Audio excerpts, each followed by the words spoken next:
Se encuentra con nosotros el periodista Vicente Vallés, que ha sido ponente de esta jornada. Gracias por estar con nosotros. Muchas gracias a vosotros. Vamos a hablar un poco del pensamiento crítico, es la ponencia de la cual ha hablado. ¿Qué es el pensamiento crítico? Creo que es un aspecto muy fundamental en las sociedades democráticas, desde el punto de vista de un ciudadano. Los ciudadanos tenemos que tener una visión crítica de todas las cosas que ocurren en la sociedad en la que vivimos, tanto en los ámbitos locales como autonómicos, como nacionales. Y debemos tener pensamiento crítico hacia las autoridades que tienen que servirnos y también, en este caso, y lo digo no como profesional de la información, sino como también usuario de la información y como ciudadano, hacia los medios de comunicación que nos tienen que dar la mejor información posible para que los ciudadanos podamos tener nuestro punto de vista, crear nuestro punto de vista en función de esos datos que nos ofrecen los medios. ¿Cómo podemos empezar a desarrollarlo? Bueno, el pensamiento crítico yo creo que tiene que ser una parte consustancial de la manera en la cual los ciudadanos nos comportamos en la vida social. Entonces, lógicamente, desde muy jóvenes, cuando se estudia, cuando estamos en los institutos, cuando vamos a la universidad, creo que a partir de ahí es cuando tenemos que empezar a generar un pensamiento crítico que significa tener la mente abierta a diferentes puntos de vista. Más allá de que tengamos nosotros nuestro propio punto de vista, pero siempre tener la mente abierta para poder aceptar que hay aspectos de los puntos de vista de otras personas que pueden ser ciertos y que nos pueden venir bien para completar el nuestro. De manera que yo creo que tenemos que ser críticos hacia lo demás, hacia lo de los demás, pero también críticos hacia lo nuestro y saber que quizá estamos en posesión de una parte de la verdad, pero no necesariamente de toda, y quien está en el otro lado puede tener también una parte de la verdad y ayudarnos a entender la verdad completa. ¿Cómo podemos protegernos de la manipulación mediática?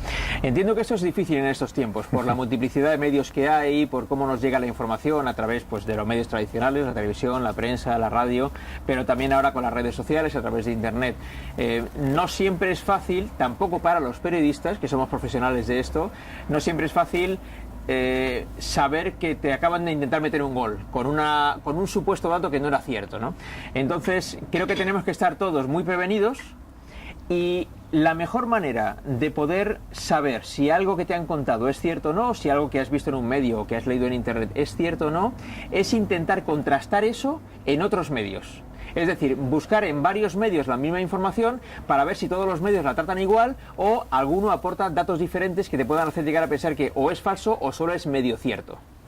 ¿Qué significa para usted periodismo independiente? Periodismo independiente significa la posibilidad de los periodistas y de los medios de comunicación de ofrecer la información de la manera más honesta posible, y de manera que el espectador sepa a qué atenerse cuando atiende a lo que tú le estás contando, sea a través de la prensa, de la radio o de la televisión, por supuesto con un ojo crítico, como estamos diciendo, y con la idea de que la persona que te está transmitiendo la información lo hace con honestidad. Hacerlo con honestidad no significa que no se equivoque nunca. Y no significa que tienes la seguridad absoluta de que el 100% de las cosas que te están contando son ciertas. Puede haber errores, puede haber interpretaciones, puede haber puntos de vista a la hora de dar la información que sean diferentes de los que puedas tener tú. Pero creo que los periodistas tenemos que transmitir esa sensación de honestidad, de manera que el espectador sepa a qué atenerse cuando nos escucha. Hablamos de medio independiente, pero también los espectadores son independientes, ¿no? Tienen la posibilidad de cambiar de canal, de elegir un periódico o un diario digital. Y deben hacerlo. Y yo lo que recomiendo además es que elijan varios. Que más allá de que haya un medio concreto que se aproxime más a su punto de vista, y eso está muy bien, que vea, lea o escuche a gente que pueda aportar datos diferentes o puntos de vista distintos, porque eso siempre complementa mucho la información que uno puede tener. Creo que centrarse solamente en escuchar lo que a mí me gusta oír es limitarse mucho a uno mismo, y eso nunca puede ser bueno. ¿Cree que los medios de comunicación apelamos más a las emociones que a la reflexión? Inevitablemente apelamos a las emociones, pero eso no significa que no se apele a la reflexión, no son cosas que sean incompatibles. Al final yo creo que hay tiempo en los medios y espacio suficiente para apelar a ambas cosas, de manera que cuando se informa, más allá de que haya informaciones que puedan apelar mucho a los sentimientos de la gente, estamos informando, y creo que al final las dos cosas son compatibles, las dos cosas pueden convivir en igualdad de condiciones en los medios de comunicación y también desde el punto de vista de los espectadores. ¿Somos los medios de comunicación un arma de distracción masiva? Bueno, distracción, si decimos distracción en el buen sentido de la palabra, también nos dedicamos a distraer a la gente, ciertamente, a entretener a los espectadores. Desde luego, por ejemplo, la televisión, que es el ámbito en el que yo más me muevo, la televisión es esencialmente un medio de entretenimiento, pero eso no hace que sea incompatible con ser también un medio de información. Además, un medio de información muy importante, masivo, porque muchísima gente se informa a través de la televisión en todo el mundo, y especialmente cuando ocurren cosas importantes. Cuando ocurren cosas importantes, mucha más gente viene a ver la televisión. De manera que somos ambas cosas, de distracción en el buen sentido, porque distraemos a la gente también, no pretendemos distraerla de lo importante, pero sí distraerla en la que le puede entretener, pero por supuesto también un medio informativo puro y duro. ¿La estrategia de la distracción por parte de los poderes políticos mantiene a los medios y por ende a los ciudadanos alejados de los verdaderos problemas? Bueno, eso puede ser una pretensión de algunos, pero no creo que puedan conseguirlo durante mucho tiempo, porque al final hay tantos medios de comunicación que están llamando la atención sobre las cosas que pasan, las cosas reales que pasan, que por muchas estrategias de distracción que se puedan intentar poner en marcha, al final las cosas importantes se acaban sabiendo, sea por un medio, sea por otro o sea por todos. De manera que por mucho interés que alguien pueda tener en que algo no se conozca y distraer la atención de la gente, al final lo importante se sabe. Cito una de sus frases: el periodismo es tan plural como la sociedad en la que vivimos. Hay periodistas más opinadores y otros más informadores. Lo bueno es que hay muchos periodistas, muchos medios y cada espectador, oyente o lector puede elegir lo que quiere ver, oír y leer. Creo que esa es la base de una sociedad democrática, que haya pluralidad de opiniones y pluralidad de opiniones que se pueden transmitir a través de los medios de comunicación, que cada uno puede elegir el que quiera y, como decía antes, mi recomendación es elegir varios, de manera que tú puedas conformar tu propio punto de vista sobre la base de escuchar diferentes puntos de vista que te pueden aportar mucho. Y para terminar, Vicente, ¿periodismo más honesto que objetivo? Creo que la objetividad, que es utilizando la misma palabra, un objetivo a conseguir, solo se puede acercar uno a conseguirlo a través de la honestidad profesional. La objetividad, como es algo que se puede opinar, alguien puede pensar, no, yo soy muy objetivo, y la otra persona piensa, no eres nada objetivo, eres muy subjetivo. Como ambas cosas son reales y son opinables, debe ser un objetivo al que acercarse. Y a ese objetivo uno se acerca mejor a través de la honestidad profesional. De manera que si somos profesionalmente honestos, nos acercamos mucho a la objetividad. Ha sido un verdadero placer. Para mí también. Seguidor suyo en diferentes medios de comunicación, tertulias políticas y debates electorales, ¿no? Todos nos acordamos de ese instante. Sí. Y ha sido un placer tenerlo, sobre todo en nuestro municipio, en Agüimes, escucharte y también, por supuesto, entrevistarte. Pues para mí ha sido un gusto estar aquí en Agüimes. Esta es la primera vez, pero puedo asegurar que no va a ser la última. Vamos a contarlo. Yo creo que está en Gran Canaria 6 horas. Sí, apenas. He llegado esta mañana y me voy al mediodía para llegar a tiempo de poder presentar el informativo esta noche, pero ya lo he contado a los amigos que he tenido ocasión de encontrarme aquí. Yo vengo a Canarias muy a menudo. Es difícil que haya un año que no venga y pretendo seguir haciéndolo así. Así que me encuentro muy a gusto en esta tierra, que no es la mía, pero me siento muy hermanado con ella. Muy bien. Cuando presente el informativo esta noche seguramente veremos algún guiño. Bueno, nos acordaremos, sí.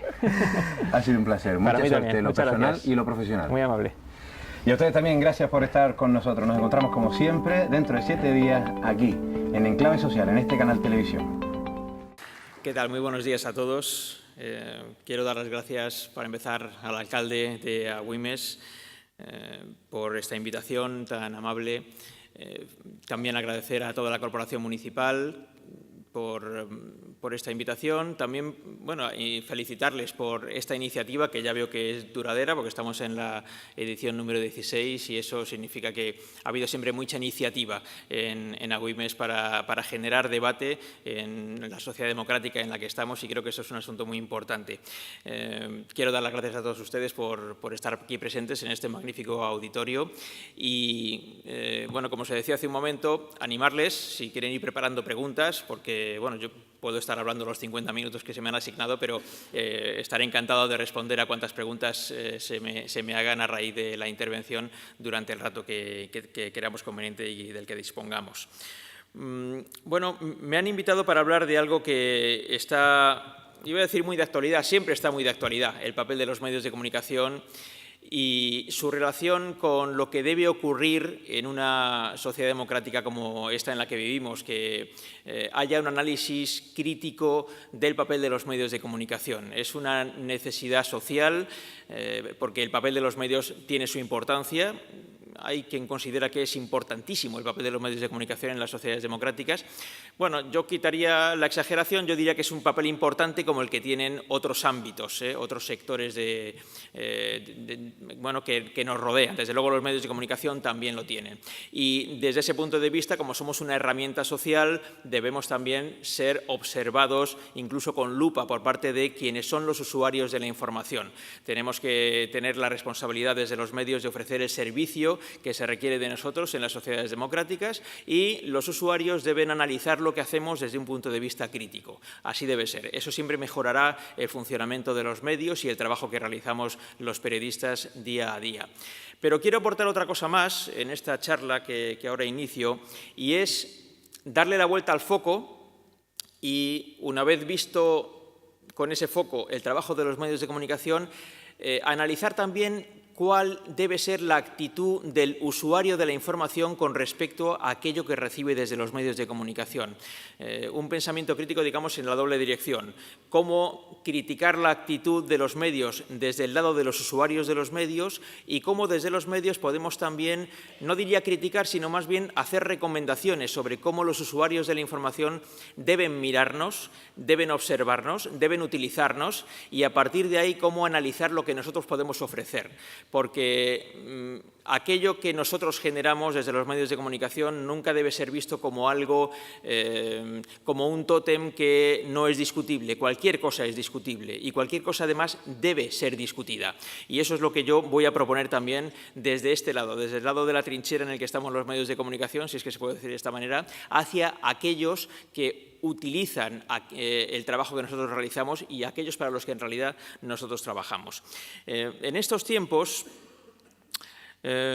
vivimos en una sociedad en la que disponemos de una gran multiplicidad de medios de comunicación. Quienes tenemos la edad suficiente recordaremos los tiempos en los que solo había dos cadenas de televisión. La primera y aquello que llamaban en aquellos tiempos el VHF.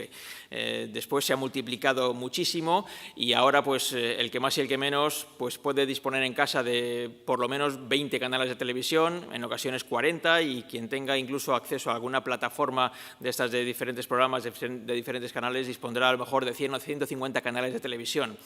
Por supuesto, hay muchas emisoras de radio, hay diversos periódicos y además tenemos un acceso múltiple a cualquier información que se pueda ofrecer en cualquier lugar del mundo gracias a Internet. Aparte de eso, han surgido en los últimos años las redes sociales, que lo han invadido todo, en lo bueno y en lo malo, en todos los ámbitos. Y aquello nos ha permitido a todos disponer con una rapidez que no hubiéramos podido imaginar hace a lo mejor 30 años. Nos permite acceder con una gran rapidez a cualquier cosa que ocurre en el mundo. Además, el uso de los teléfonos móviles que tenemos ahora, con la disponibilidad de cámaras que vienen en ellos, hace que cada vez sea más difícil que se pueda producir un acontecimiento en cualquier lugar remoto del mundo del que no haya una imagen. Hace unos años, quienes trabajamos en la televisión teníamos ese problema, ese hándicap, que a veces ocurrían cosas importantes en algún sitio, pero no teníamos imágenes con las que contarlo. Ahora es realmente difícil que no haya habido nadie que haya podido desenfundar, por decirlo así, desenfundar su teléfono móvil y grabar lo que estaba ocurriendo en el momento en el que aquello se estaba produciendo. Eso nos permite tener un acceso a todos, en tiempo real, a un montón de datos. La cuestión es: ¿estamos en condiciones de analizar bien esos datos que a borbotones nos están llegando a todos los dispositivos de los que disponemos? Al televisor tradicional de casa, al aparato de radio, a la pantalla del ordenador, al teléfono móvil que tenemos todos. ¿Estamos en condiciones de saber que todo aquello que nos llega es exacto? ¿Es lo que parece ser? Bueno, este es un problema, desde luego, de los usuarios de la información, pero también de quienes hacemos la información en los medios de comunicación. Se ha extendido mucho y todo el mundo lo sabe, esta nueva expresión de las fake news, las noticias falsas, que han generado mucha discusión en todo el mundo, también aquí en España, muy especialmente a raíz de la victoria de Donald Trump en las elecciones de Estados Unidos, si la influencia rusa había generado noticias falsas que a su vez habían condicionado el voto de un número determinado, no se sabe cuánto, pero de un número determinado de votantes en las elecciones, que eventualmente podría haber cambiado el resultado de esas elecciones y en vez de haber elegido a una candidata, haber elegido al otro candidato. Bueno, esto en el ámbito grande, por decirlo así, en la fotografía general, este es un caso muy determinante, cuya resolución todavía no conocemos bien porque se está investigando y es posible que cuando termine la investigación sobre hasta dónde pudo haber una influencia exterior en las elecciones americanas, no lleguemos a tener una solución definitiva en que podamos todos decir ocurrió exactamente esto. Seguramente nunca llegaremos a una conclusión exacta ni definitiva. Pero lo que sí se puede decir ya es que ha existido alguna influencia. Y si eso lo trasladamos desde un ámbito tan grande como es unas elecciones presidenciales en Estados Unidos al ámbito nacional nuestro o al ámbito autonómico, al ámbito incluso local, tenemos que plantearnos hasta qué punto nos llegan datos que nosotros creemos que son ciertos y que quizá no lo sean. O que no sean ciertos del todo, lo sean a medias y, como se suele decir, hay veces que las medias verdades son incluso peores que las mentiras. ¿Y qué influencia tiene eso en nosotros, en las decisiones que tomamos, en los puntos de vista que tenemos? Este es un asunto realmente complejo en este momento porque ¿existe alguna manera de frenar el acceso de cualquiera de nosotros, ciudadanos corrientes, a informaciones que podemos creer que son ciertas y que no lo son? ¿Cómo podemos saber que son ciertas o que no lo son? Pues el efecto que eso está teniendo, que es desde mi punto de vista muy preocupante, es que se ha llegado a un punto en el cual se ha perdido en alguna medida el concepto de valor con respecto a lo que es verdadero y a lo que no lo es. Hubo un tiempo, antes seguramente de la aparición de las redes sociales, en que los datos no se discutían y ahora se discuten los datos. Hubo un tiempo en el que se discutían las opiniones, porque todas las opiniones son discutibles. Pero lo normal es que no se discutieran los datos. Los datos se aceptaban y a partir de los datos pues tú te creabas tu propio punto de vista sobre esos datos, pero el dato no se discutía. Ahora los datos son discutibles. Los datos son, por decirlo así, entre comillas, opinables.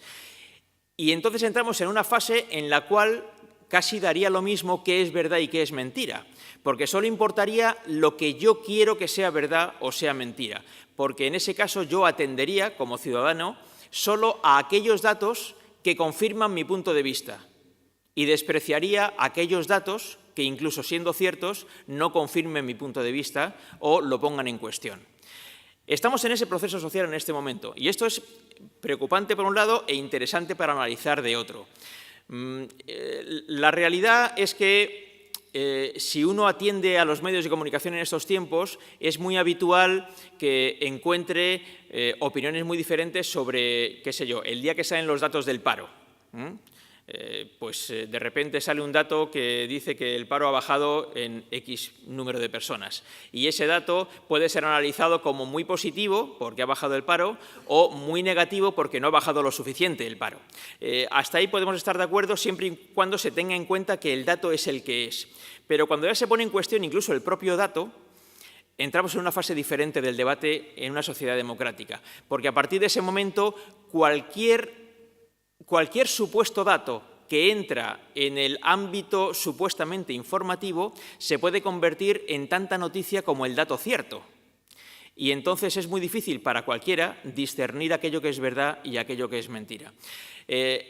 Estamos, desde el ámbito periodístico, en momentos complejos en lo que se refiere a analizar estas diferencias, porque nosotros mismos, periodistas, que claro, dedicamos todo nuestro tiempo profesional a las noticias, hemos empezado a dudar muchas veces de aquellas supuestas noticias que nos llegan.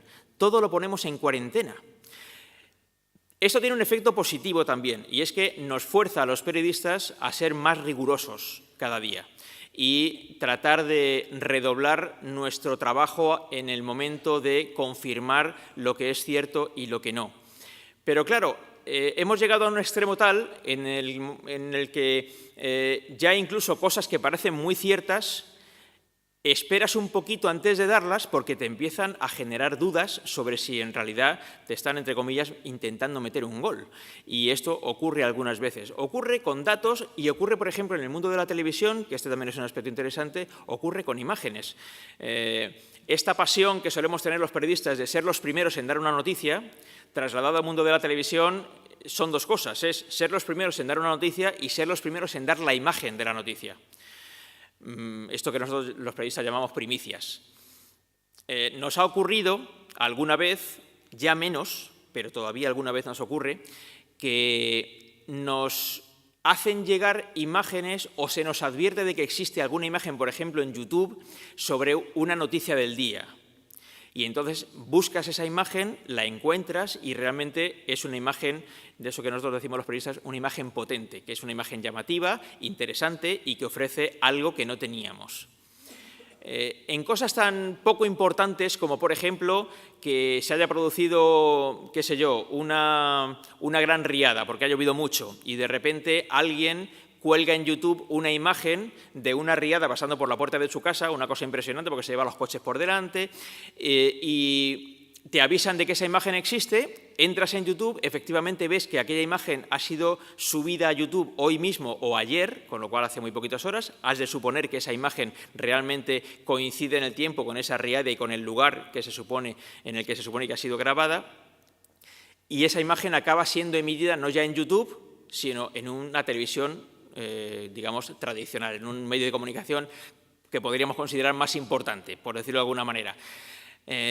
Y resulta que al poco tiempo te das cuenta de que aquella imagen efectivamente era de una riada, pero no era ni de ese día ni del lugar en el que dicen que estaba grabada.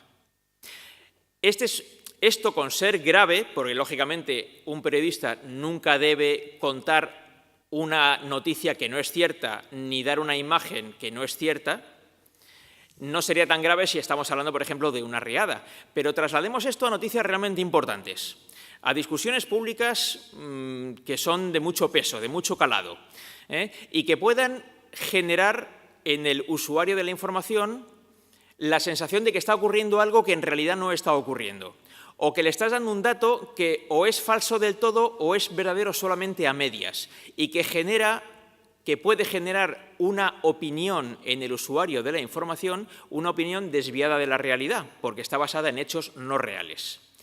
Bien, esta es una problemática a la que los medios de comunicación nos estamos enfrentando en los últimos años, muy especialmente desde la existencia de las redes sociales, porque si ya siempre los medios de comunicación y los periodistas hemos vivido en una prisa permanente por ser rápidos, por llegar inmediatamente a los sitios donde pasan las cosas, por ser los primeros en tener el dato y los primeros en ofrecer la imagen, desde que existen las redes sociales, esa sensación de velocidad imparable se ha multiplicado, porque a través de las redes sociales todo parece llegar más rápido.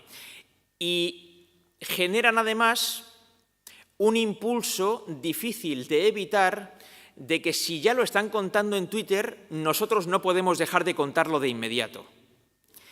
Y se genera el riesgo, del que acabo de hablar, de contar algo que no sea cierto en absoluto o que sea solamente cierto a medias, o que sea una imagen que no corresponde con aquellos hechos que estamos contando. Este riesgo se ha multiplicado, desde luego, con la efervescencia que han adquirido las redes sociales. Y lo estamos intentando evitar poniendo muchos filtros a la información. ¿Eso qué significa? Que, digamos, por un lado, los periodistas estamos empezando a generar ya desde hace un tiempo una especie de instinto de tener mucho cuidado cuando algo nos llama mucho la atención. El instinto habitual de un periodista es que si algo te llama mucho la atención, cuéntalo pronto porque seguro que al espectador o al lector del periódico o al oyente de radio también le llama mucho la atención.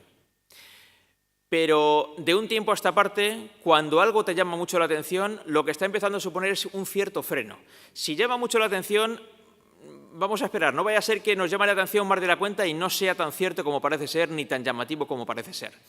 Esto por un lado, lo que no significa que la imposición de estos autofiltros que nos estamos poniendo nosotros mismos en estos tiempos esté resultando efectivo al 100%. Está resultando bastante efectivo, pero siempre tenemos que mejorar, porque todavía muchos días corremos riesgos. Podríamos hablar, por ejemplo, de una noticia terrible que todo el mundo conoce, que es el caso del niño Gabriel en Almería. Antes estaba contando a un compañero de los medios de aquí de Canarias que durante estos días de búsqueda del niño, a los medios de comunicación nos han llegado, iba a decir muchas noticias, muchos supuestos datos de lo que estaba pasando. Y no hemos contado, yo diría que ni el 20% de las cosas que nos llegaban. Hemos dejado de contar muchas cosas. Hemos dejado de contar incluso cosas que sabíamos que eran ciertas. En algunos casos, esas noticias que sabíamos que eran ciertas y que no hemos contado, no las hemos contado por respeto a la familia y en otros casos por no entorpecer las labores de investigación de la Guardia Civil. Y creo que ese ha sido un trabajo responsable por parte de los medios, pero también muy arriesgado, porque ha habido momentos en los que incluso hemos dado noticias que podrían estar en el filo. Nunca tienes la seguridad. Es decir, vamos a dar esto, no lo vamos a dar. Si lo contamos, podemos hacer el bien o, por el contrario, puede perjudicar en algún caso. Bueno, hemos intentado en todos los casos tener muy claro que ni perjudicaban a la familia esos datos, ni perjudicaban a la investigación. En todos los medios, la sospecha sobre la persona que finalmente fue detenida estaba con datos bastante aproximados de la propia Guardia Civil desde muchos días antes. Y creo que ha habido mucha responsabilidad a la hora de no darlo.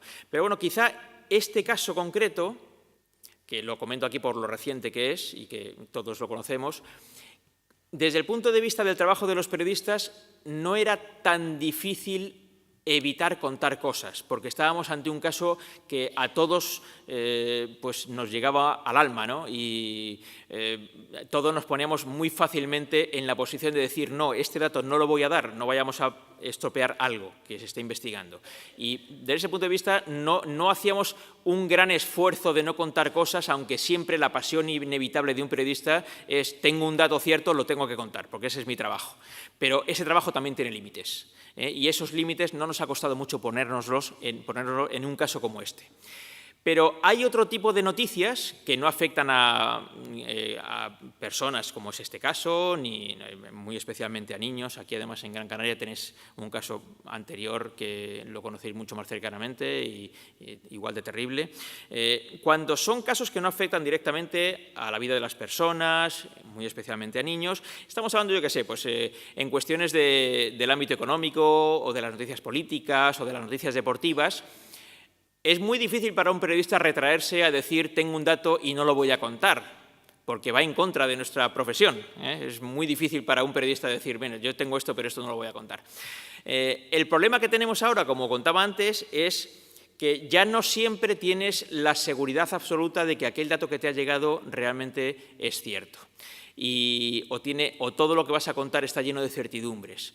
De manera que cuento esto ante ustedes, que son usuarios de la información en buena medida, para que sepan analizar también el trabajo que hay dentro de los medios.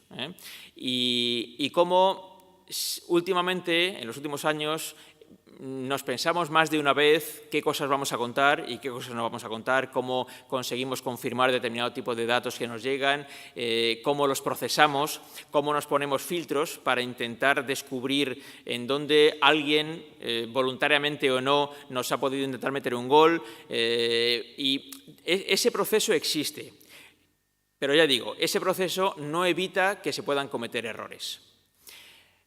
Luego está la otra parte. Como decía al principio, quería analizar las cosas poniendo el foco hacia los medios y también dándole la vuelta al foco y poniendo el foco hacia quienes se informan a través de los medios de comunicación. Desde unos años a esta parte, el hecho de que haya tantos medios de comunicación disponibles no ha significado necesariamente que la mayor parte de los ciudadanos recurran a varios medios de comunicación para informarse, que desde mi punto de vista sería lo mejor. Lo mejor es recibir información desde diferentes medios que tengan diferentes líneas informativas y disponer de visiones de conjunto de las cosas, no de visiones unidireccionales, sino llegadas desde diferentes puntos de vista, desde diferentes aportaciones. Lo digo porque cuando hablamos de datos, y antes decía que los datos no son opinables, no deberían serlo. Sin embargo, es fácil encontrar ejemplos en los que los datos podrían ser opinables o ejemplos en los cuales los datos se pueden dar de diferente manera y no son maneras necesariamente gratuitas, sino que tienen un fondo y tienen un porqué. Vamos a poner, para no poner ejemplos políticos, vamos a poner un ejemplo deportivo. Imaginemos un partido de fútbol entre el equipo A y el equipo B y el equipo A ha ganado 1-0. Y si uno ve el titular en un periódico, el equipo A gana 1-0 al equipo B. Eso es absolutamente cierto. Es un dato incontrovertible. Eso es así. Pero vamos a ver si hay más maneras de contar con datos ciertos ese mismo hecho, ese mismo resultado.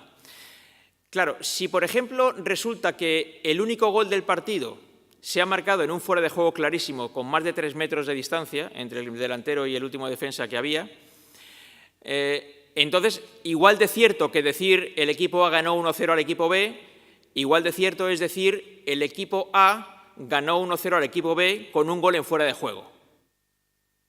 Y ya tenemos un punto de vista diferente al del primero.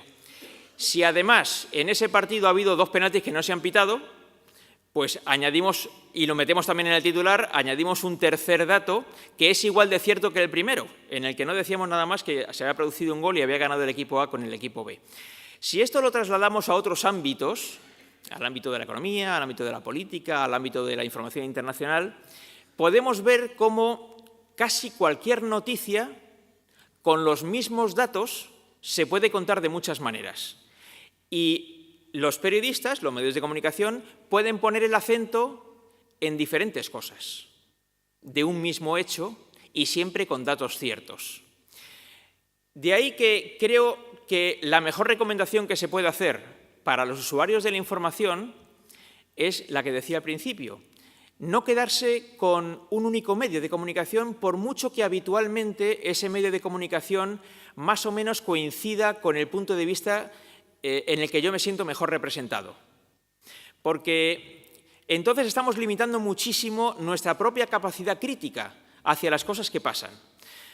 Yo recuerdo un caso que a mí me sorprendió mucho hace ya algunos años, que lo escuché en la radio.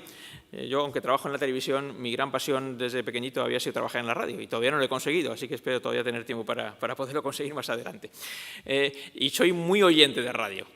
Y hubo un día que estaba escuchando una tertulia de estas habituales, de las tertulias políticas que hay en todas las cadenas de radio.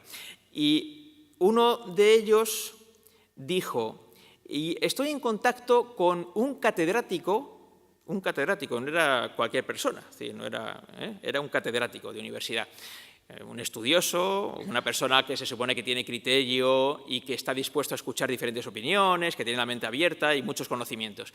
Bueno, pues ese catedrático reconocía que él escuchaba solo una emisora concreta de radio porque esa emisora habitualmente exponía las opiniones que a él le gustaban.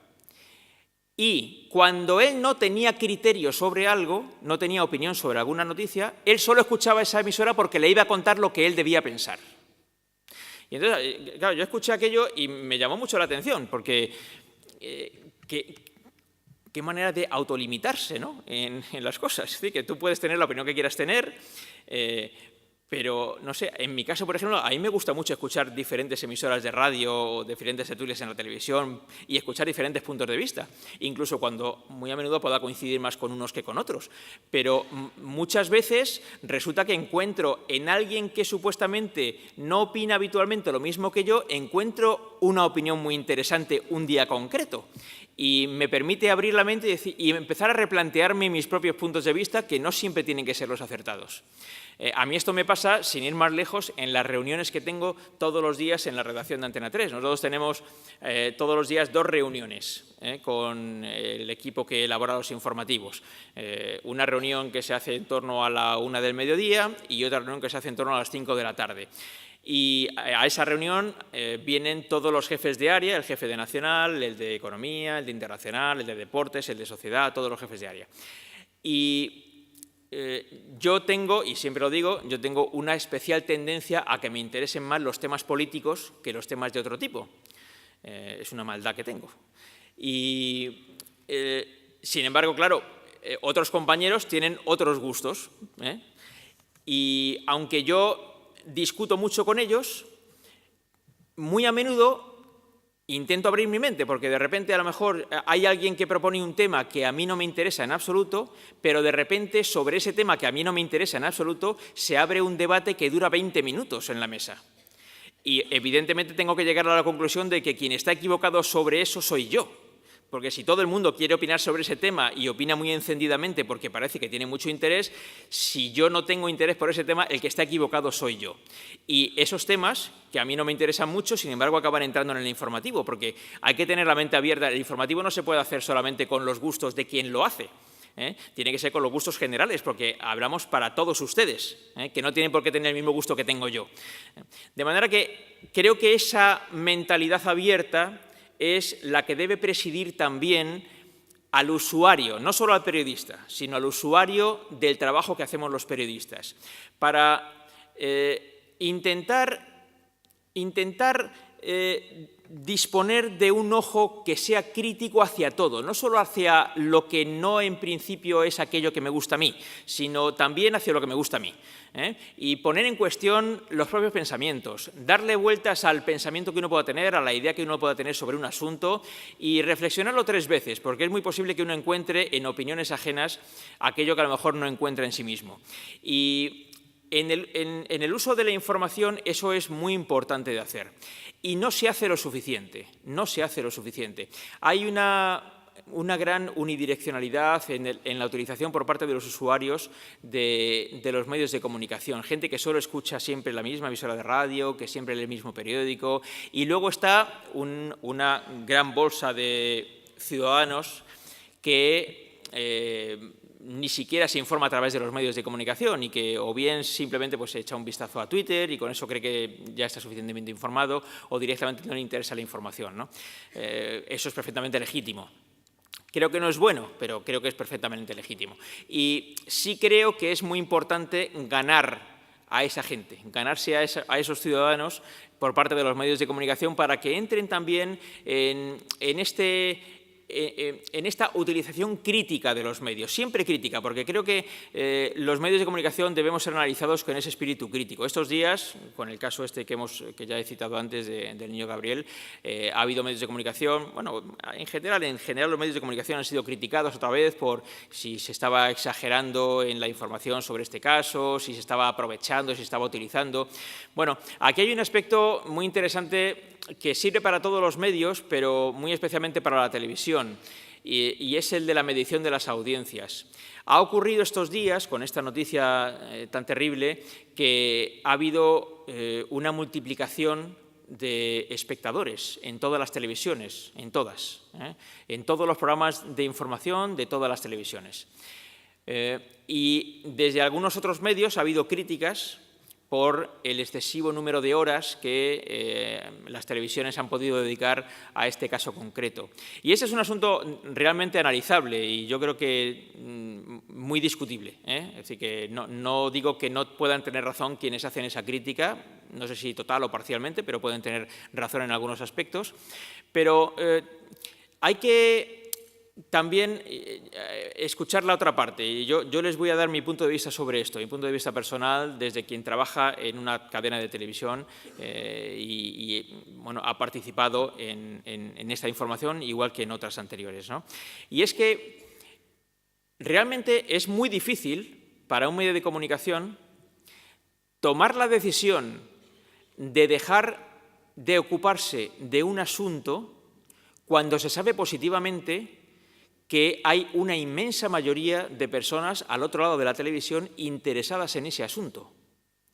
Es muy difícil, porque claro, te planteas desde iba a decir, el púlpito de quien tiene que tomar esa decisión. Un poco exagerado decirlo así, pero se puede entender lo que quiero decir. ¿Por qué tengo yo que decidir que usted no debe seguir viendo esto si usted quiere seguir viéndolo? Es verdad que el trabajo de los periodistas es, en alguna medida, decidir lo que le vamos a contar a la gente y lo que no. De hecho, ese es el trabajo, entre otros, que tengo yo todos los días, porque claro, a lo mejor hay en un día 200 noticias y yo voy a contar 25 en mi informativo. Tengo que decidir cuáles de esas 200 voy a contar y cuáles no, con lo cual ya estoy haciendo una labor, digamos, de criba, una labor profesional, en cualquier caso de criba, pero estoy decidiendo qué les voy a contar y qué no les voy a contar. Pero, claro, yo nunca tomo la decisión de no contar algo que sé positivamente que interesa mucho a la gente, porque sería ir en contra de la propia función que tiene un medio de comunicación, que es informar a la gente, entre otras cosas, de lo que la gente quiere ser informada. Entonces, esa decisión, en principio, no se debe tomar. Luego puedes decidir cuánto tiempo le dedicas a una noticia que tiene interés. Y eso, lógicamente, es opinable. Hay quien puede decir, mire, pues con 3 minutos es suficiente. Hay quien puede decir que 3 horas son pocas. Y hay quien puede suponer que no, hay que estar todo el día sin hablar de otra cosa. Bueno, esto nos pasa muy a menudo. Nos ha pasado estos días con este caso concreto, pero nos ha pasado en otras ocasiones. Por ejemplo, qué sé yo, los atentados que hubo en París hace ya algunos meses. Cuando se produjeron los atentados, el impacto emocional e informativo fue tan grande que ni nosotros los periodistas queríamos contar otras noticias, ni la gente quería escuchar otras cosas, porque todo lo demás de repente pierde interés ante algo tan impresionante como era aquello. Y la realidad es que, en el caso, por ejemplo, de los informativos de televisión, casi se convirtieron en monográficos sobre ese tema durante 2, 3, 4 días. Lógicamente, conforme van pasando los días, ya el interés va decayendo un poquito y vas levantando el pie del acelerador y contando otras cosas. Pero en los momentos iniciales, el interés de la gente es tan grande en un tema concreto, como puede ser esos, como puede ser el de estos días, que casi el resto de los temas pierden interés. Y pierden interés no solo para los espectadores, sino que también lo pueden perder incluso para quienes tenemos que contar las noticias. Entonces, claro, nosotros, en el caso de la televisión, recibimos la audiencia. Nosotros sabemos cuánta gente nos ha visto hoy, mañana por la mañana. De manera que hoy por la mañana yo sé cuánta gente nos vio ayer. Y ayer por la mañana cuánta gente nos vio antes de ayer. Es el único medio de comunicación prácticamente, la prensa en alguna medida, pero bueno, sobre todo la televisión, el único medio de comunicación que en tan poquito tiempo sabe cuánta gente estaba viendo cada programa de televisión, cada minuto de las 24 horas del día. Entonces, esta es una herramienta, por un lado, muy interesante, porque lógicamente hace saber cuáles son los gustos de la gente. Por otro lado, es una herramienta casi diabólica, porque en alguna medida a los periodistas nos condiciona. Si una noticia que nosotros quizá pensamos que debemos contar en menos tiempo o que debemos ya empezar a contar otras cosas, resulta que la gente no deja de verla y cada vez viene más gente a verla, ¿cómo decides que no lo das? ¿Cómo decides que acortas el tiempo que le dedicas si la gente está reclamándolo? La gente lo está pidiendo porque lo ves todos los días en la audiencia. Esto ocurre en la televisión. Por ejemplo, en la radio no pasa, porque la radio no tiene audiencias cada día. Los resultados de audiencia de la radio se conocen cada 3 meses. Entonces es imposible saber si hubo un día concreto en que te fue muy bien de audiencia y un día concreto en que te fue muy mal. ¿Y por qué? En la televisión, sin embargo, tienes la audiencia de cada minuto del día al día siguiente. Y sabes exactamente cuánta gente estaba viendo tu programa de televisión a las 21 horas y 3 minutos. Y cuánta gente se fue entre las 21:03 y las 21:04. O cuánta gente vino. Entonces, sociológicamente y periodísticamente también es una herramienta muy interesante y, ya digo, también en alguna medida un poco diabólica, porque es inevitable que te influya a la hora de tomar decisiones sobre qué es lo que vas a contar y qué es lo que no, y cuánto tiempo le vas a dedicar a unas cosas y a otras.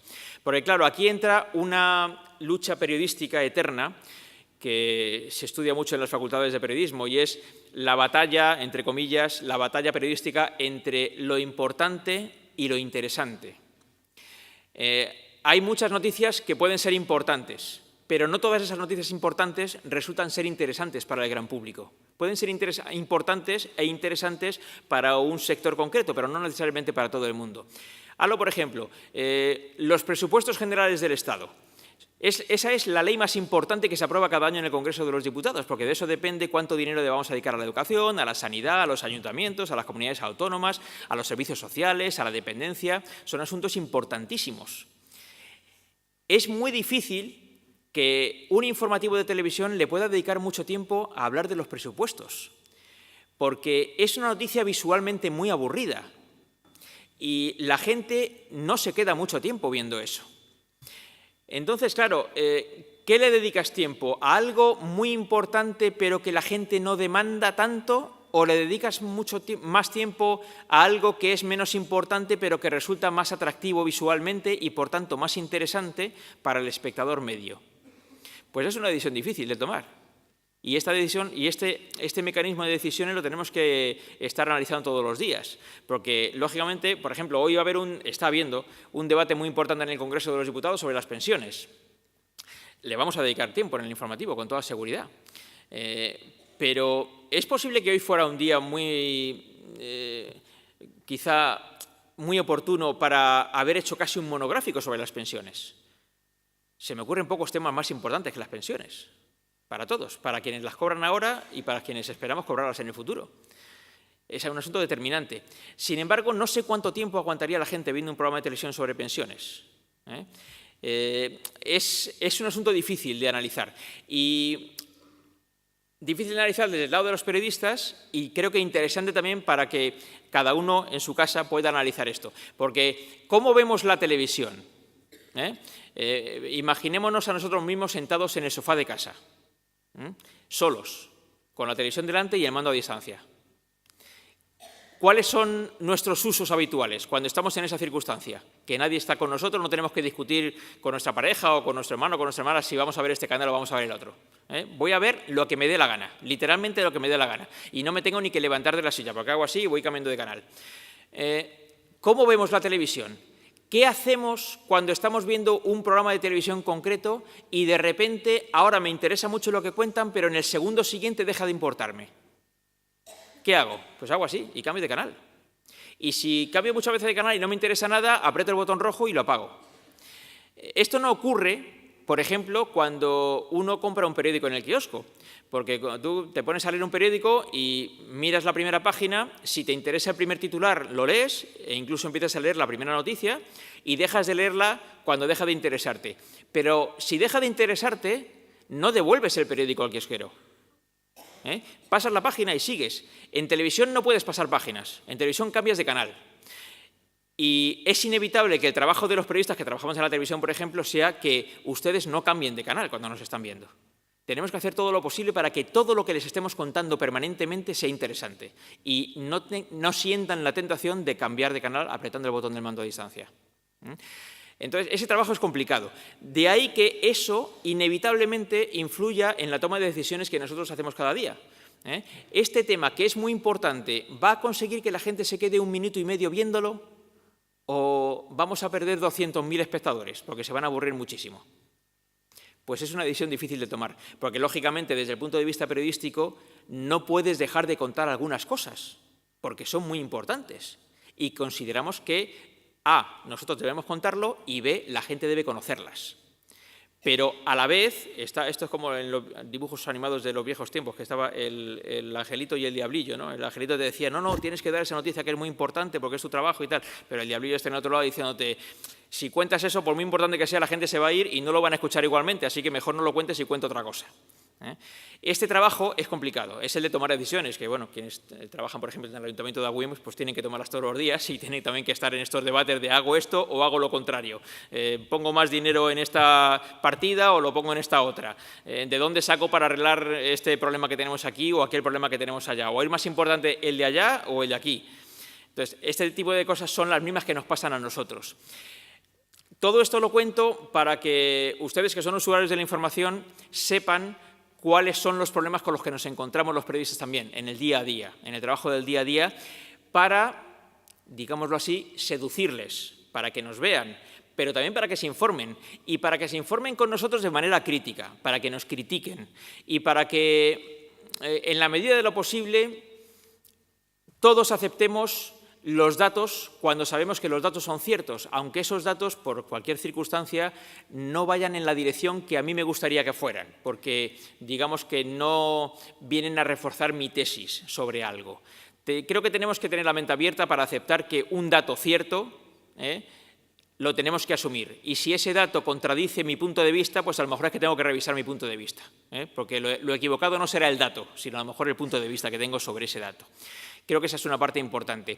Y creo que tenemos que intentar frenar una tendencia, y con esto ya termino, les dejo la palabra, tenemos que intentar frenar la tendencia de que los datos no sean objetivos, de que no aceptemos que los datos sean algo objetivo.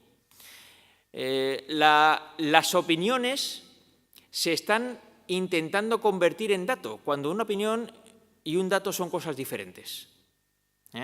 Y esa tendencia, que yo creo que se ha multiplicado mucho con las redes sociales, debemos, creo, desde mi punto de vista, intentar frenarla, para que volvamos a una, digamos, o una postura más racional, en la cual primero son los datos y luego las opiniones sobre los datos, y no primero las opiniones y después los datos. Es como poner el carro delante de los bueyes o al revés. Creo que tenemos que aceptar que la prioridad son los datos y a partir de los datos creamos nuestras propias opiniones, y no lo contrario, no lo de que voy a intentar analizar los datos desde mi punto de vista y si no favorecen a mi punto de vista, lo rechazo. Creo que esto permite poner el foco en los medios, pero también a la vuelta, como decía al principio, ponerlo también en el usuario, que también tiene una responsabilidad a la hora de utilizar la información que nosotros ofrecemos tan gustosamente y que esperamos que sigan ustedes recibiendo, porque nuestro trabajo depende de eso, lógicamente. Si no tenemos espectadores en la televisión, ni lectores en los periódicos, ni oyentes en la radio, nuestra profesión deja de tener sentido, y creo que todavía tiene sentido. Creo que precisamente en este tiempo, en el que se multiplican las ofertas informativas y en el que puede haber mucha discusión sobre si las noticias son ciertas o falsas, sobre si las fake news nos están invadiendo, el trabajo periodístico serio es más necesario que nunca, y a eso nos hemos puesto y a eso seguiremos poniéndonos cada día, intentando darles el servicio que ustedes merecen. Muchas gracias, estoy a su disposición.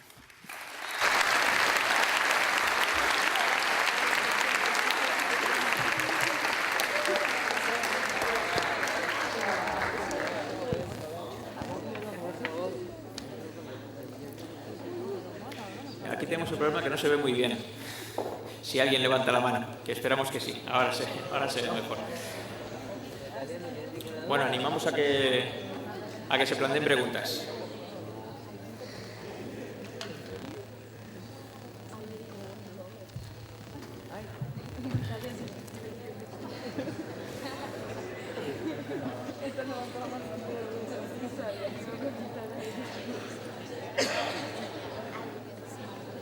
Allí parece que hay una, sí.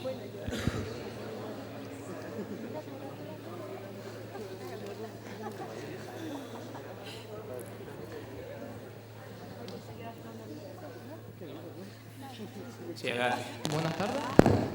¿Se escucha? ¿Se oye mal? Sí. ¿Se oye mal? Sí. No sé si casi mejor sin el micrófono y levantando un poquito la voz. ¿Ahora? Ahora se oye muy bien, sí, gracias. Bueno, buenas tardes. Hola. Quería hacer la pregunta de que ¿qué pasaría si ahora las redes sociales y el internet desaparecieran? ¿Cómo ustedes obtendrían información? Pues como la obteníamos antes. En realidad, para nosotros internet y las redes sociales son solo una fuente de información, digamos, secundaria. Nosotros trabajamos con nuestras propias fuentes de información, como se ha trabajado siempre en el periodismo, desde que el periodismo existe hace siglos y no existían las redes sociales. De manera que nuestro trabajo no está fundamentado en los hechos reales o supuestos que nos puedan llegar a través de las redes sociales. Sin ninguna duda que las redes sociales se han convertido en, por decirlo así, una herramienta más de trabajo desde que existen, sin ninguna duda. Además, una herramienta útil en varias direcciones, porque desde que existe Twitter y Facebook es mucho más rápido y accesible esa información de dos vías, en la que de repente y de manera muy inmediata nosotros recibimos, digamos, los inputs, las opiniones de los usuarios, de los espectadores que tenemos sobre lo que hemos hecho ese mismo día. En ocasiones son opiniones muy críticas y a veces están muy bien fundamentadas esas críticas, de manera que nos resulta útil porque muy a menudo, muchas veces nos ha pasado que nos damos cuenta de que hemos equivocado algo, un dato o una fecha o alguna imagen, gracias a que alguien nos envía un mensaje a través de Twitter de inmediato. Incluso, a veces es tan rápido esto, que nos ha permitido corregir ese dato equivocado en el mismo informativo. Porque lo hemos dado en un momento determinado, a los 5 minutos nos ha llegado el aviso y 6 minutos después ya lo habíamos podido corregir. De manera que las redes sociales en ese aspecto son muy útiles. Tienen, lógicamente, otros aspectos menos útiles, pero, como ya digo, las redes sociales no son la herramienta de información para los medios, sino una herramienta, y no necesariamente la más importante. No es la más importante, porque nosotros siempre hemos trabajado con otro tipo de fuentes informativas que no son las redes sociales, porque antes directamente ni siquiera existían. Ahora, ya digo, son útiles, y sabiéndolas utilizar bien nos resuelven algunos problemas que antes no podemos resolver con esa rapidez con la que ahora sí podemos.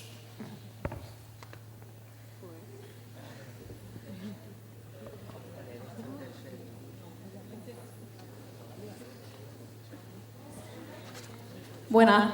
Hola. Quería preguntarle si usted cree que las redes sociales podrían de alguna manera sustituir a la televisión. No lo creo. Ese es un debate también muy interesante. No sabemos cómo van a derivar, ¿no?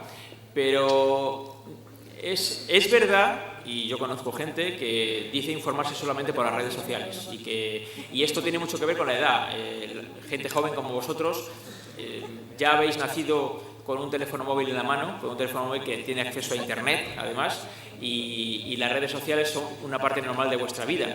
Pero para la gente de más edad, yo, por ejemplo, las redes sociales son un invento reciente.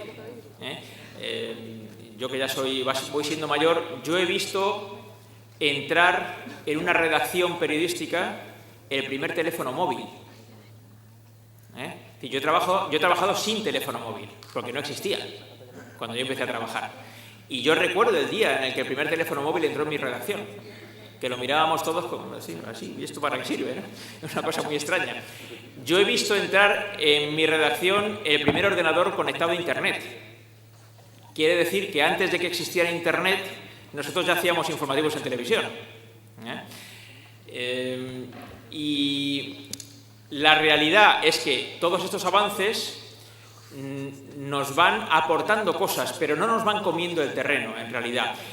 Lo que se está produciendo es una enorme diversificación, y lo que también está ocurriendo es que, muy especialmente la gente más joven, ve la televisión o lee los periódicos o escucha la radio a través ya de los dispositivos móviles, con lo cual estamos incluso ganando espectadores jóvenes, no porque nos vean a través del televisor tradicional de toda la vida, sino de los dispositivos móviles, que antes no existían. Cuando digo antes, digo hace 20 o 25 años, ahora sí existen, y además ofrecen esa posibilidad de que tú puedas ver televisión incluso estando sentada en el banco de un parque, y no necesariamente en el sofá de casa delante del televisor. De manera que yo creo que lo que nos está aportando Internet es una oportunidad más, no una oportunidad menos. No nos está restando, sino que nos está sumando. Que Twitter, por poner un caso, pueda hacer desaparecer los medios tradicionales, no lo creo. Lo que sí puede llegar a ocurrir es que Twitter desaparezca con algún invento nuevo que surja dentro de 2 o 3 años. Esto no lo sabemos, pero eso podría ocurrir tranquilamente. Que cualquier novedad tecnológica supere a la anterior y la haga desaparecer. Perdón. Gracias.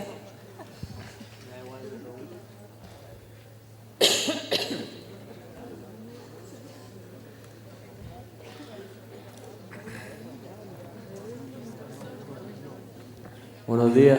¿Qué tal? ¿Usted por qué quiso ser periodista? ¿Perdón? ¿Usted por qué quiso ser periodista? Esta es una pregunta muy recurrente.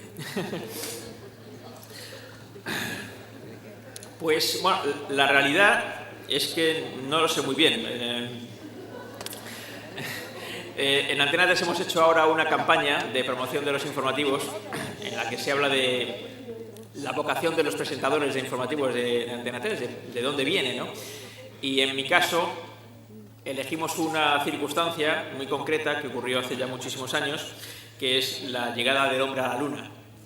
Yo era muy pequeñito, pero recuerdo el momento, y ahí lo cuento en ese spot de nuestra programación. Recuerdo que yo era un niño muy pequeñín y tengo un recuerdo lógicamente difuso porque era muy pequeño, pero lo recuerdo. Recuerdo a mis padres levantándome de la cama porque ya era de noche y diciéndome: hijo, tienes que ver esto. Porque era un acontecimiento tremendo, que por primera vez el hombre iba a pisar la luna.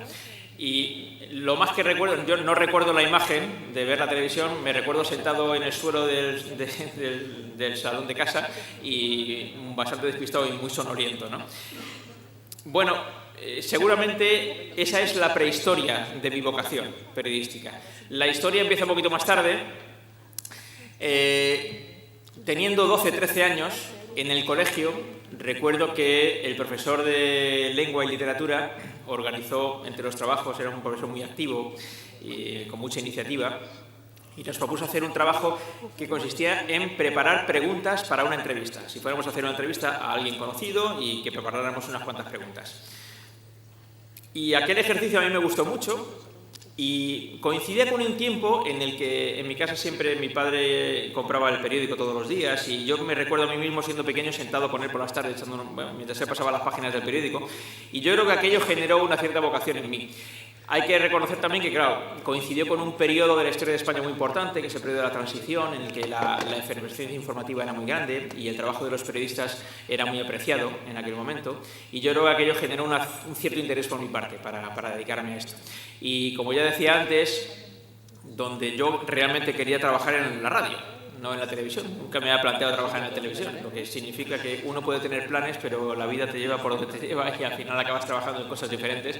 La verdad es que he disfrutado mucho y sigo disfrutando mucho del trabajo en la televisión, pero siempre me ha quedado esa cosa de que yo quería trabajar en la radio y no sé si algún día lo voy a conseguir. Así que bueno, todavía tengo esta vocación pendiente. La vocación periodística la he satisfecho, la que no he terminado de satisfacer todavía es la vocación estrictamente radiofónica, así que no sé si esto se podrá dar o no en el futuro.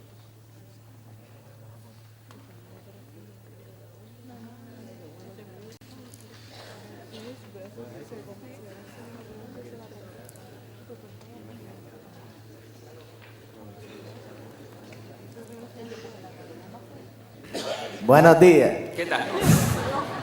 Mucho ímpetu. ¿Alguna vez has retransmitido una noticia que sea mentira? Que yo sepa, no. Que yo sepa, no. Lo que sí ha podido ocurrir, seguro, porque ya son muchos años de profesión, es que, sobre todo en retransmisiones en directo, se pueda dar la circunstancia de que des un dato que luego te das cuenta de que no era exacto. Y esto ha podido ocurrir. Rectifico, no ha podido ocurrir, eso ha ocurrido. Y de hecho, pues en muchas ocasiones he tenido que pedir disculpas, les hemos contado hace un momento tal cosa, pero no es exactamente así, esto es de esta otra manera. Esto es inevitable, muy especialmente inevitable en lo que se refiere a retransmisiones en directo. Yo he tenido una suerte grande. Antes, bueno, hablaban de mi currículum profesional. Yo trabajé, el primer trabajo televisivo que tuve fue en Televisión Española hace ya muchos años en la sección de deportes. A mí me encantan los deportes y suelo decir que de lo que más sé en este mundo es de fútbol. Pero yo no me quería dedicar profesionalmente a la información deportiva, pero bueno, encontré un trabajo interesante y empecé ahí. Y tuve suerte porque en esos 2 años que estuve haciendo información deportiva en Televisión Española se me dio la oportunidad, por primera vez, de hacer retransmisiones en directo. Esto significa estar horas y horas hablando delante de un micrófono sobre algo que está ocurriendo en ese momento y a propósito de lo cual tienes muchos datos, pero seguramente no tienes todos los datos. Tienes muchos, pero todos no. Y es muy difícil estar, qué sé yo, 3 o 4 horas sin parar de hablar sobre algo, retransmitiendo una noticia que se está produciendo justo en ese momento, sin que haya algo que digas que no sea exacto. No por tu voluntad de decirlo de manera inexacta, sino porque crees que es verdad, pero realmente no lo es, o no lo es del todo, ¿no? Y eso es inevitable que pueda ocurrir. Aunque siempre me quedo con la compensación de que normalmente no suelen ser datos muy importantes, porque los datos importantes lo habitual es que los lleves bien preparados a ese tipo de retransmisiones en directo. De manera que, bueno, la respuesta es, ¿he dado alguna vez una noticia falsa? Bueno, estrictamente falsa seguramente no, pero no exacta del todo seguramente sí, con toda seguridad he dado alguna, y lo que sí prometo es que siempre he intentado reconducirlo y corregirlo lo antes que he podido.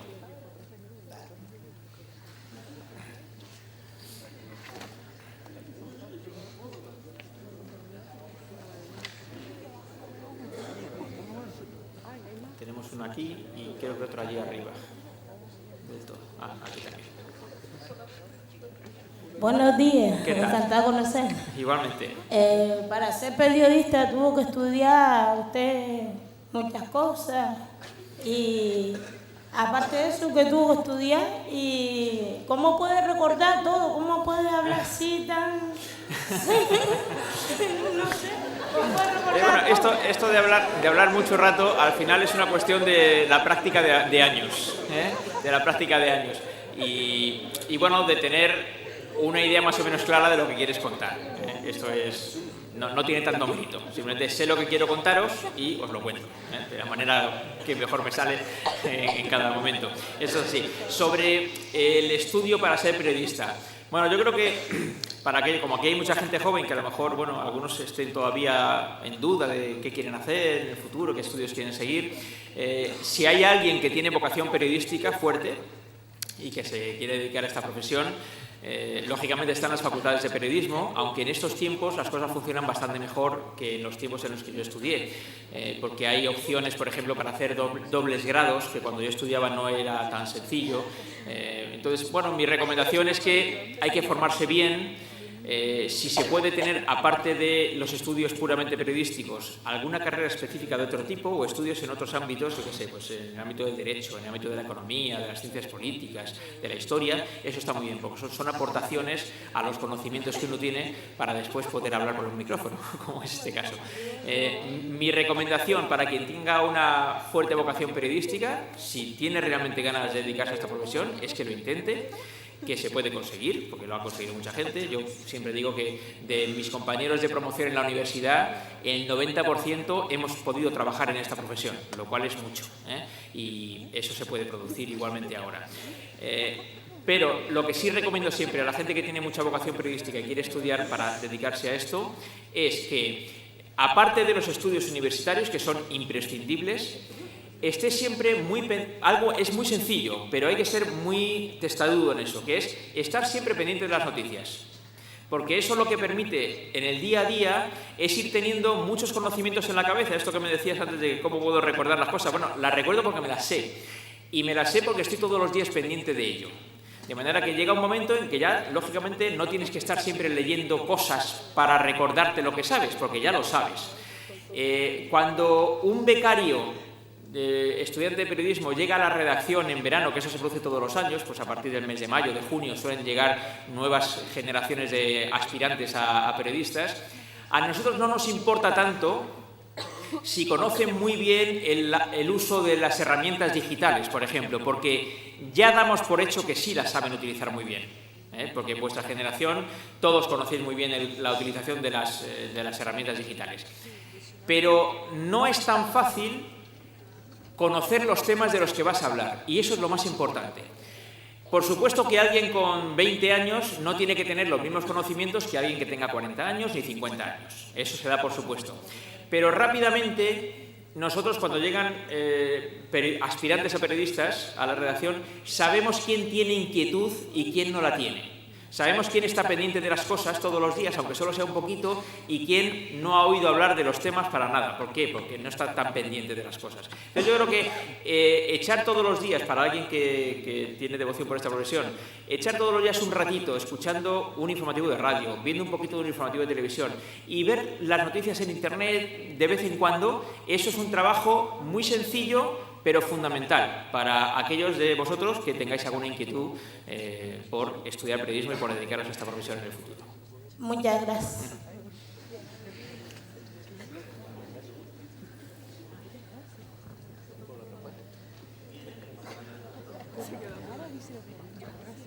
Buenos días. Hola, ¿qué tal? Bueno, ¿qué piensa un periodista como usted que le gusta la política al saber que hay 30 minutos de noticias en general y otros 30 minutos de deporte? Parece que ahora mismo les interesa más tener más espectadores que dar las noticias. Bueno, ciertamente la información deportiva es muy llamativa para mucha gente y es una parte inevitable de la información. No es exactamente nuestro caso en Antena 3, pero sí es el caso de otras cadenas de televisión a las que les va muy bien así. Yo creo que sí hay que atender a los gustos de los espectadores, lógicamente. No solo por el interés nuestro de tener más espectadores, que también, porque lógicamente nosotros, yo siempre digo lo mismo, las televisiones hacemos televisión para que la gente nos vea. Igual que los periodistas de periódicos hacen los periódicos para que la gente los lea, y la gente que trabaja, los compañeros que trabajan en la radio, hacen la radio para que la gente la escuche. No lo hacemos para quedarnos muy a gusto nosotros aunque no nos vea nadie. Entonces nosotros queremos tener la mayor cantidad posible de espectadores todos los días, y si a los espectadores les gusta más este tipo de cosas que este tipo de cosas, nosotros inevitablemente les vamos a dar mucho de lo que a ellos les gusta, sin renunciar, porque esa es nuestra responsabilidad profesional también, a intentar que aquello que en principio no les interesa mucho les pueda interesar. Y ahí entra una parte muy importante del trabajo de los periodistas, que es desarrollar lo mejor posible nuestro talento para que aquello que en principio a ti, por ejemplo, no te puede interesar mucho, te llegue a interesar y encuentres una cosa que en principio no te interesaba y que digas, oye, pues esta historia es interesante, voy a escucharla. Esa es parte muy importante de nuestro trabajo, porque efectivamente, antes decía que es muy difícil conseguir que haya muchos espectadores que se queden a ver un programa muy largo dedicado a los presupuestos generales del Estado. A lo mejor muy largo no, pero a lo mejor conseguimos que sí puedan escuchar lo básico, porque seamos capaces de plantearlo de una manera atractiva, y eso haga que la gente se quede a ver algo que realmente nos debe interesar, porque al final nos afecta a todos en nuestra vida diaria.